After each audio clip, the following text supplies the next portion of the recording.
They called the cops on my wife for wearing a gun. That's how it started. Just 42 seconds after the sirens stopped, they were saluting her badge. Yeah, you heard that right, saluting. This whole nightmare began the day Evie and I finally bought our dream home. A little craftsman in a picture-perfect community we'll call Copper Creek. We'd spent 5 years saving for that perfect slice of suburbia, thinking we'd finally escape the city chaos, only to drive up and see everything was just a little too perfect. Same trim color, same manicured hydrangeas, same soul-crushing symmetry. I should have turned around right then, but I just brushed it off, you know. People here must just like things uniform, I told myself. Then I saw her, Carolyn Vance. She was standing on her impossibly green lawn, arms crossed, clutching this thick, leather-bound book, like it was a sacred text, not a Bible, but the HOA rulebook, her weapon, her shield, the absolute constitution of Copper Creek. We hadn't even rolled the first moving dolly out of the truck when her heels started click-clacking toward us, a sound I now associate with pure dread. She looked like she was heading to a high-end country club luncheon, not greeting her new neighbors. "Welcome to Willow Run," she said, her voice like sugar, but her eyes were ice cold. She shoved the binder, all 200 pages of hyper-specific rules, into my hands. "I'm Carolyn Vance, HOA president, and I suggest you review the community guidelines thoroughly before you unpack a single thing." The weight of that book nearly knocked me over. Just then, Evie rounded the truck, and I watched Carolyn's focus instantly lock onto the small black pistol holstered on Evie's hip. Now Evie's been a sworn officer for 20 years, a captain, actually recently promoted to chief and relocating, and carrying off duty is as natural to her as wearing a wedding ring. Carolyn's fake smile completely evaporated. "That scratch on your weapon," she chirped, leaning in. "It looks recently fired." It was such an invasive, bizarre comment that even Evie, who usually handles high-stress criminals with ease, raised an eyebrow. "I'm a police officer," Evie replied, completely deadpan. "Of course it has been." Carolyn's eyes narrowed, and she made this tiny, satisfied humming sound in her throat. "Oh, police. How interesting. I've dealt with your kind before. 20 years in this neighborhood teaches you things." The way she said it made the hairs on the back of my neck stand up. It was a quiet threat, a boast of secret knowledge. For the next half hour, she performed a master class in petty tyranny.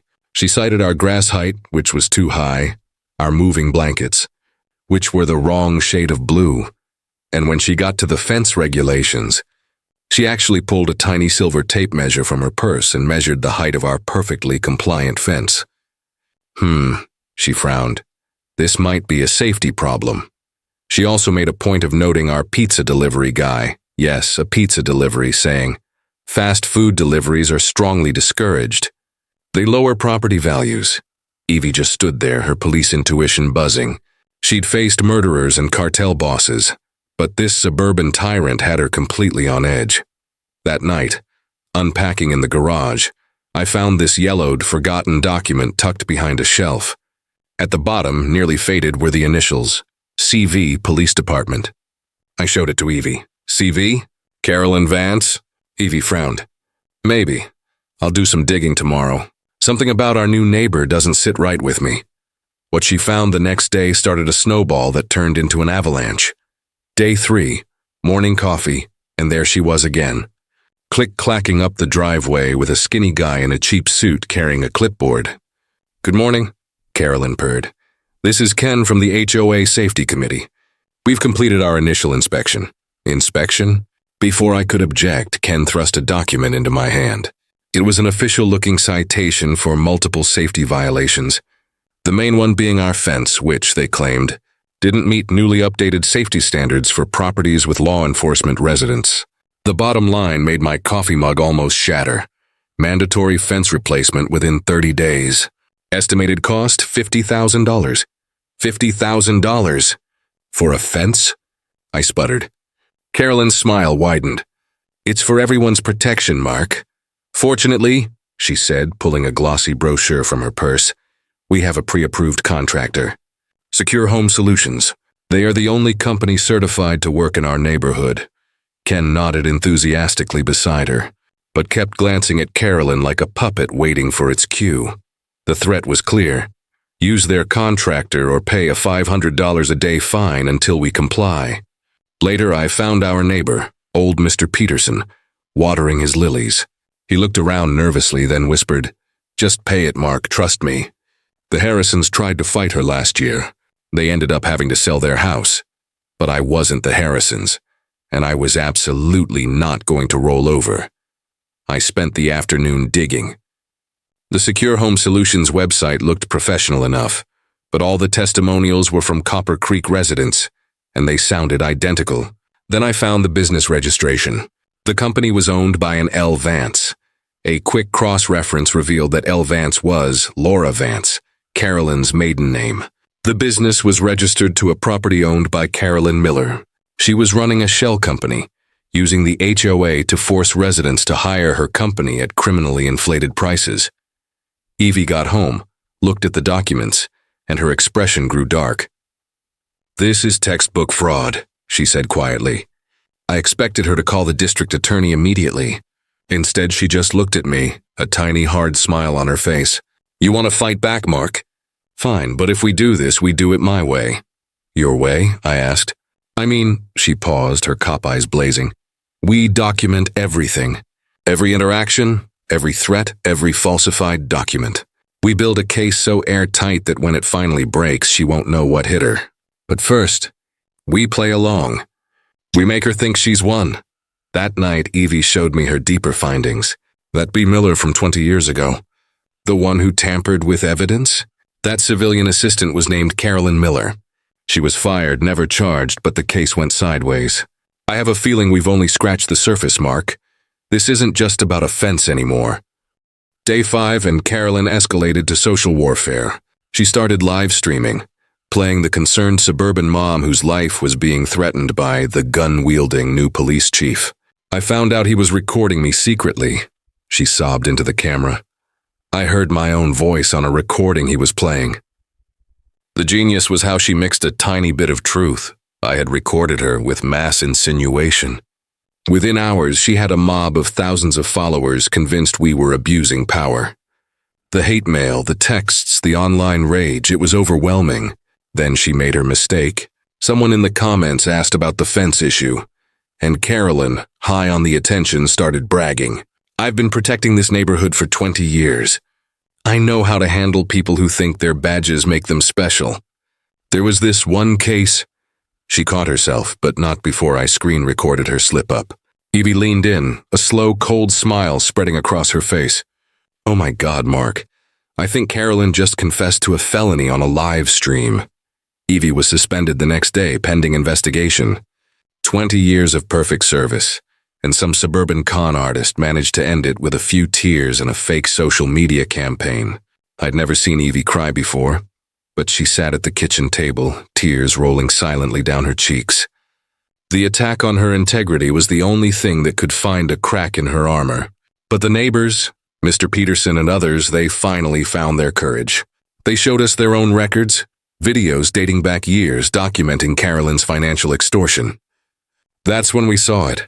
A faded name on the old police document, Chancellor. As in Mayor Chancellor, the mayor was a prosecutor on that case 20 years ago. This wasn't just Carolyn anymore. This was a citywide cover-up, and we were about to walk straight into the center of it. Day 7, 3:47 p.m., the moment Carolyn Vance's life changed forever. Evie was pulling into the driveway, just getting back from the station, still in her civilian clothes but with her duty weapon holstered.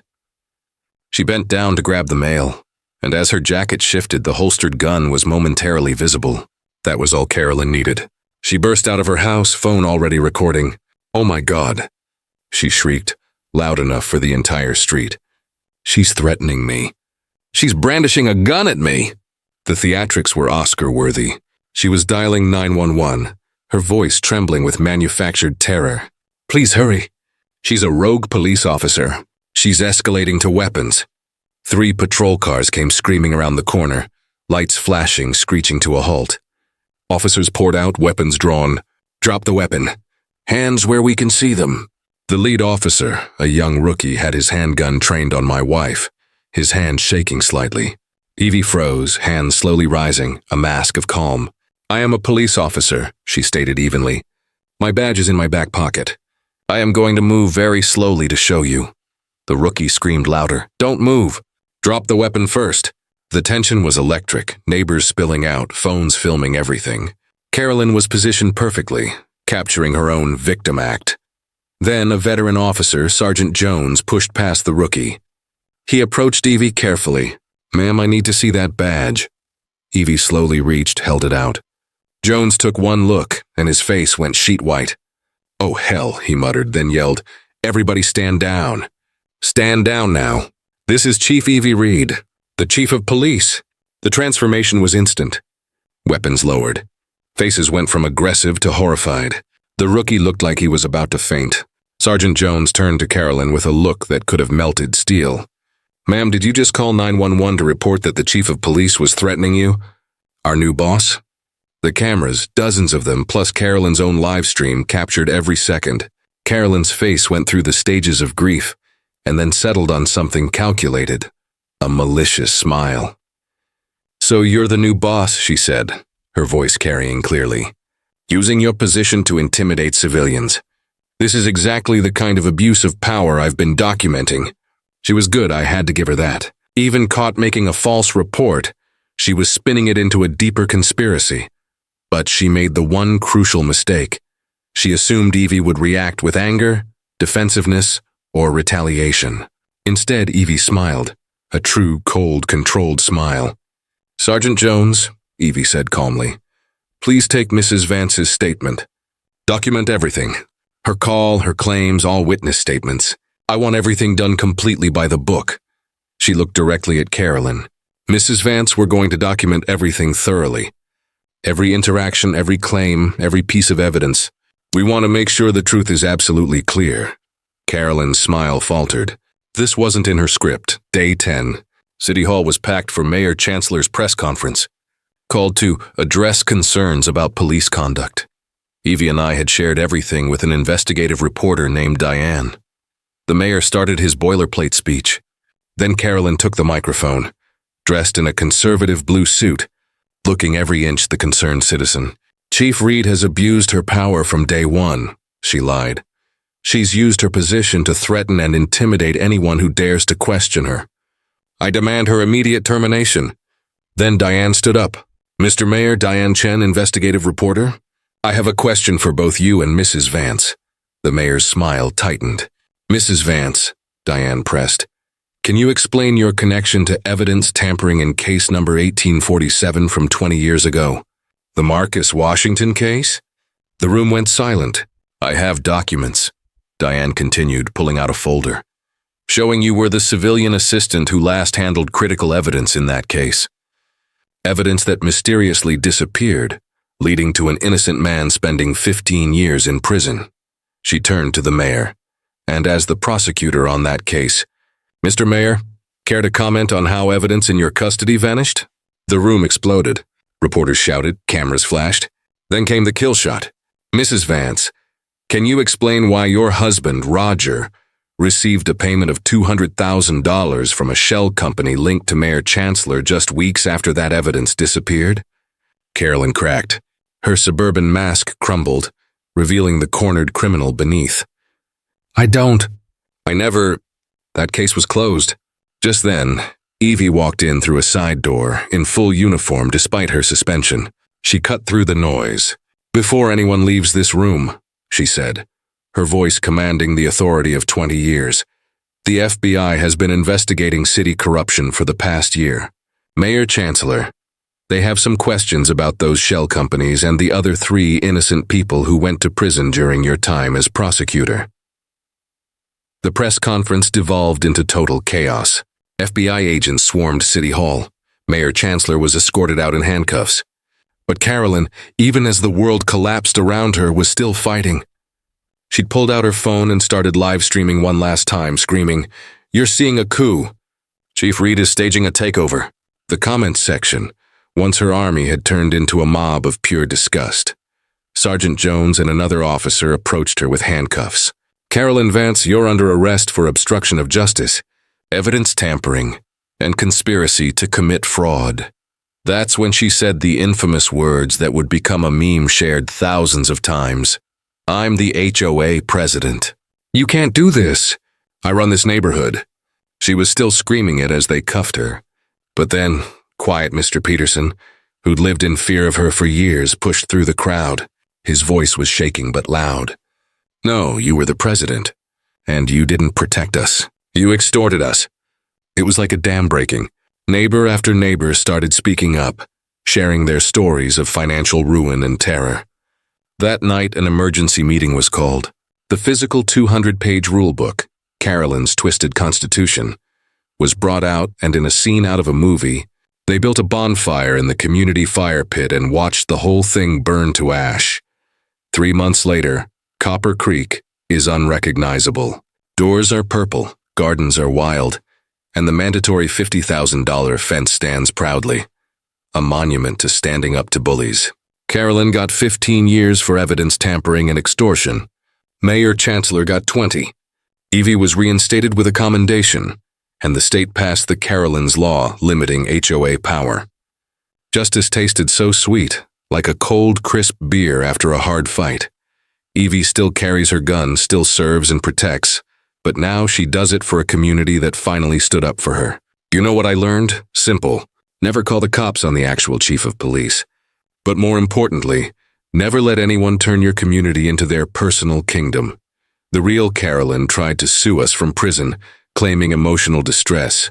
She even tried to run her cell block like an HOA, until Big Martha, who was in for armed robbery, explained the real pecking order. I'm serious. It gets crazier. Comment part 3 right now if you want to hear what happened in court and how Big Martha dealt with the HOA queen. Also, I need to know, what's the absolute worst thing your HOA ever fined you for? Let's share some horror stories below. Hit like and subscribe to the channel. You don't want to miss the next chapter of this insanity.